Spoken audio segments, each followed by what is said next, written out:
this is Mika. Welcome to my show, Lead the Way, in which I will interview leaders in my community who are leading the way in their fields.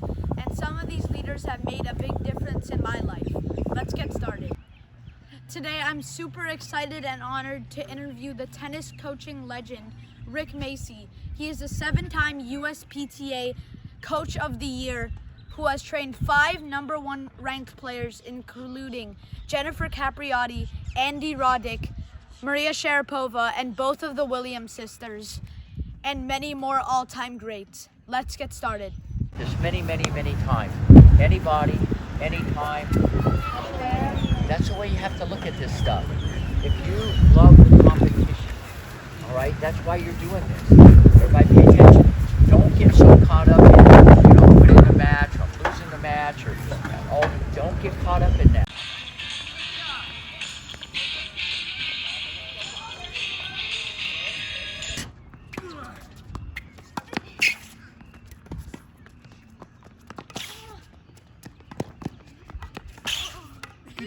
Did it bounce before I touched the net? No, you touched the net. Did it bounce before I hit the net? No, you touched.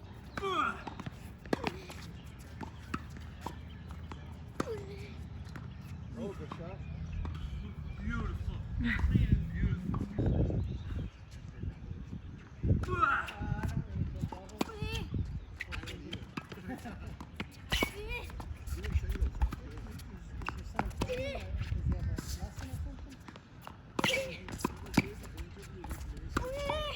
Nice. That was nice. Right back down. We are doing this interview at the Rick Macci Tennis Center, which is located in the County Park in Boca Raton, Florida.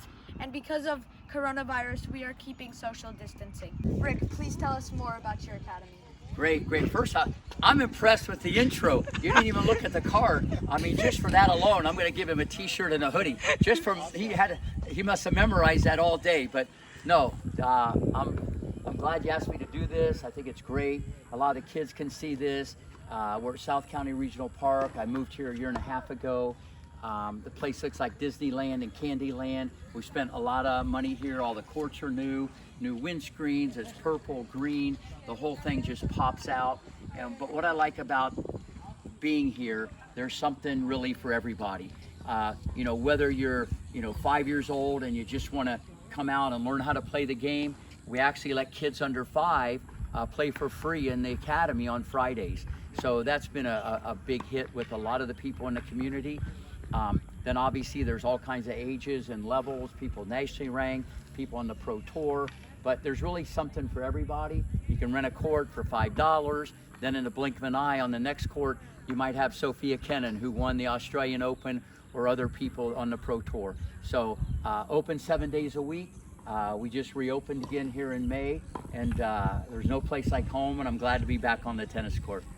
That's actually my next question. Rick, due to coronavirus, you had to close down your academy. What is your plans on reopening and how you're going to get started again? Yeah, it is what it is. It's the same for everybody, whether you have a restaurant, you have a tennis academy, you have a barber shop or whatever. We're all in this together. Everybody's feeling some type of pinch, and the landscape has changed. I have a little different business because I do a lot of private stuff. I teach about 40 hours a week of privates. I do a lot of videos. People around the world send me videos, and I also do stuff on Zoom, where I'm actually teaching a guy in Japan live and in color through my computer. So there's other things I do besides the actual academy, but it's impacted us also. Over 200 people in 22 weeks have canceled, which is a lot of people through the spring and summer. So everything for everybody the next year is going to be just, let's figure this thing out. But we're opening. It's all social distance. We got a lot of protocols. You got to park the cars 6 feet apart. No group training in May yet. Probably get into that into the summer camp. But a lot of private stuff, taking all the protocols. People are encouraged to wear a mask if they have to. But we're just doing everything we can to keep everybody safe. But the key with any business, we want to ease back into this. We don't know what the next day is going to hold. And that's why I've always told everybody my whole life, everything's day to day, and we're all day to day. And it rings really true, especially in today's world. Rick, what suggestion do you have for kids that are stuck at home and they love competitive sports, but due to lockdown, they can't do anything, and how can they train at home? Another great question. I definitely think you should stay 6 feet away from the refrigerator. That's the one thing that people are probably going to do. And if you can put your hand, the cookie to your mouth, I think you can lift your leg a little bit. I would say 10 things: exercise, exercise, exercise, exercise, and you know the rest. I would say the more that you can be creative, jump ropes, push-ups, sit-ups. Don't make excuses. I mean, that's crazy. If you make excuses, you get better at being doing excuses.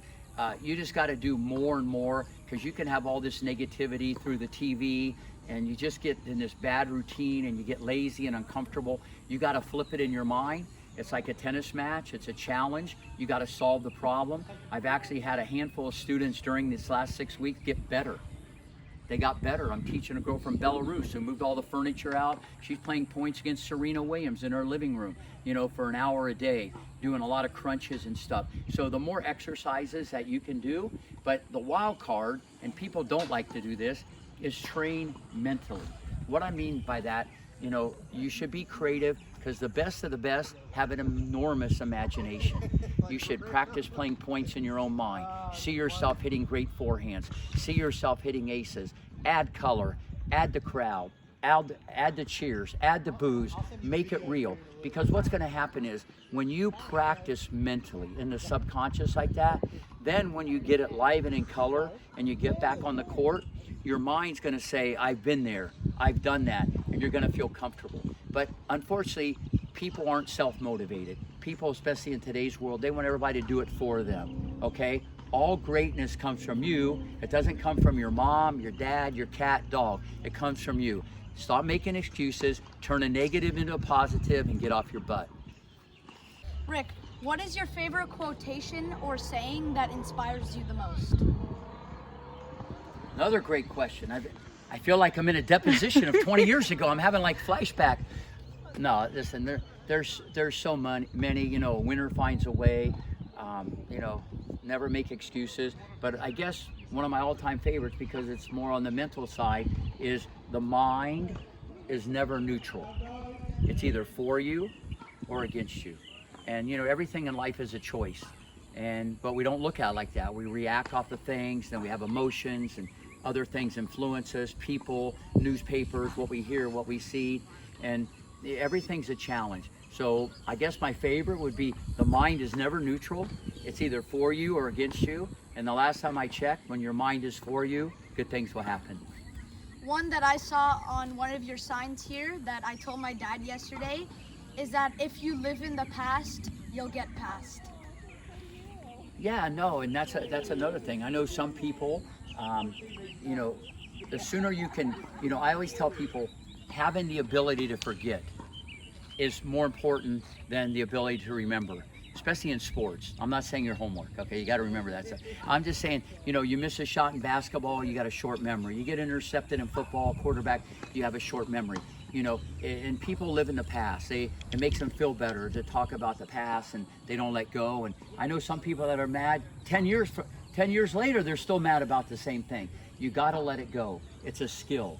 It's an art. But unfortunately, people don't look at life that way. They look at it the wrong way.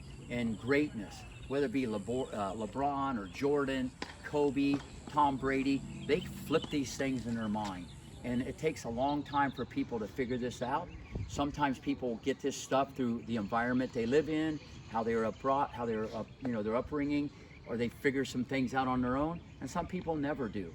But at the end of the day, if you live in the past, you're history. You know, what happens the next day is a mystery, but you got to move on. The ability to let go makes you go forward. Thank you. Rick, this is a rapid fire round. I will ask you 5 questions and you have to give quick answers. Do you prefer... Wait, are you saying I wasn't quick enough already? But I'll try to be super. I'll be Nestle's quick. That's our sponsor today. I'll be super Nestle's quick. Go ahead. Do you prefer hard court, clay court, or grass court, and why?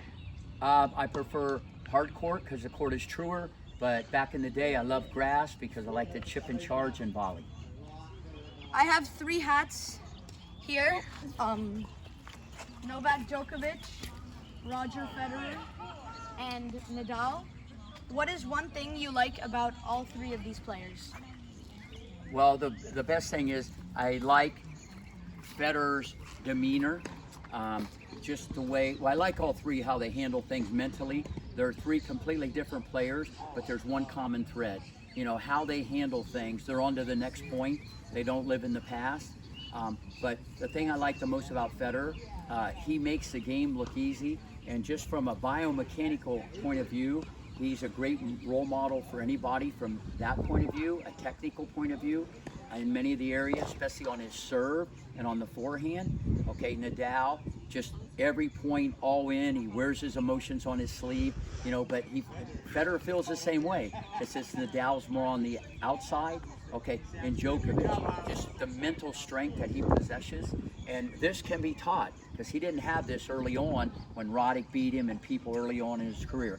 But at the end of the day, they're all the same. They're unbelievably amazing in their own way. Thank you. Who is your favorite next-gen tennis player, both men and women? Okay, men, I haven't seen you play yet, so that is to be determined, so I can't go No, there. but that's in the tour. Okay, on the tour. Okay, we'll clarify that. Okay, tried to give you a bone there. You should have taken it. So, well, obviously, Sophia Kenin. You know, I taught her from age 5 to 12, right out of the box. I said she's the scariest little creature I ever taught. Her hand-eye coordination was like amazing. Her ability to take the ball right off the bounce was like whoa. But she was like a little peanut. She was like this big, and the racket was bigger than her. But I saw things already baked in. Okay, but no one knows the future about this stuff. So at the end of the day, there's no comparison. It'd be, you know, Sophia Kenin. And as long as he's still playing, because of my relationship with Bill Norris, who is very good friends with Federer, Federer, since I've really done a lot on his forehand, would be the leader in the clubhouse in my book. But you know, if it'd be next generation, okay, if it's going to be next generation, I like Team, you know, the way he plays, but we'll do another interview. That's still to be determined. Okay. Share a fun fact about Andy Roddick and Maria Sharapova that most people probably don't know. Andy Roddick. Okay. Probably the most competitive player I've ever coached, and that says a lot. When you get into Venus, Serena, you know, people don't understand. I had 8 people win Grand Slams. Pierce, Mosquina. There's other people that people don't even know about. But his thirst for competition, whether it be to get a drink, he'd cut in front of everybody. If there's a piece of bread on the table, he'd get in front of his brother to get it. Even when I went with him and John, who I taught also, when Nebraska played the national championship at the Orange Bowl, I was rooting for the other team. I think it was Florida State, and every time that, you know, I rooted, he'd give me an elbow. He was so competitive, and he was like a little pipsqueak. So his competitiveness was just so overwhelming, but his humbleness, that he wanted to play better people, but I made him earn it, and he'd always say, did I earn it, did I earn it? So he's just a great guy, but his competitiveness was off the chart. And with Sharapova, people don't realize this. They see, you know, this amazing player who was, you know, obviously very attractive and was a model, whatever. But when you get off of that, just like Roddick, she was one of the most tenacious competitors and hardest workers ever. Even when I had her at 11, okay, I could see greatness there. There was some limitations athletically. Okay, she wasn't going to be quick as a cat or, you know, nimble around the court, but she hit it. But her work ethic and her ability to focus was unbelievable. A fun fact that I know about both of them is I saw Andy Roddick when he was like pretty young and he was just getting on the tour. It looked like he was wearing a girl's hat. No, it wasn't. Okay, I think he was wearing a visor. Okay, yeah, he was wearing a visor, which is okay.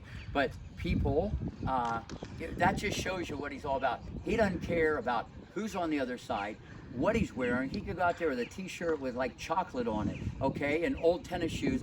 He just wants, when he gets between the line, to kick your butt. But other people probably said, well, if you don't wear the visor, you'll look meaner if you put your hat on and turn it backwards. I don't think that'd help him improve. Listen, all he cares about was competition, competition, competition. And with Sharapova, you probably already know this one. She was making a commercial with Novak Djokovic, and Novak had the can of balls on his head, and Sharapova was supposed to serve and hit the can of balls, and instead of hitting the can of balls, she hit his balls. Okay, actually, I didn't know that little tidbit, but who knows? There could be history there. That could have been on purpose. Who knows? But only him and her know that for sure. But I like that story. How many tennis players do you know who can do this?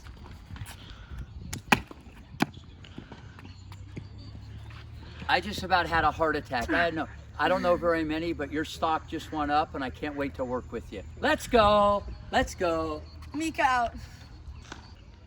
Thanks, Rick, for your time and sharing your wisdom.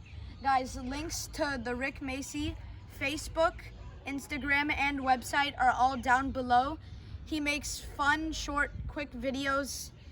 Check them out.